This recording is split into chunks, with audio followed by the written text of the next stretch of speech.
আসসালামু আলাইকুম এভরিওয়ান। প্রকৃতির কি অপরূপ সৌন্দর্য দেখুন।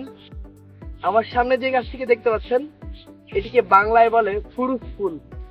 আর এই উদ্ভিদটিকে আনা হয়েছে সুদূর সাউথ আটলান্টা থেকে।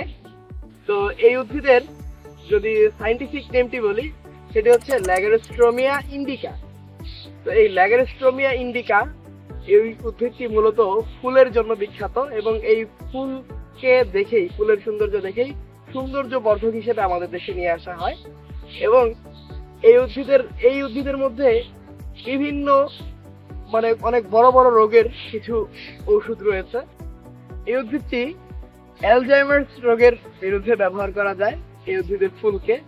এবং আরেকটি অনেক বড় রোগ যেটি আমাদের দেশে এক কথায় মহামারীর মতো না হলেও অনেকটা ছড়িয়ে পড়েছে, সেটা হচ্ছে ডায়াবেটিস বা বহুমূত্র রোগ। এই রোগের বিরুদ্ধেও এই উদ্ভিদের ফুলকে ব্যবহার করা যায়। বিজ্ঞানীরা ধারণা করেন যে এই উদ্ভিদের ফুলের মধ্যে অ্যানথ্রাকুইনিনস নামক এক ধরনের রাসায়নিক পদার্থ রয়েছে যা কিনা ডায়াবেটিসকে নির্মূল করতে সক্ষম।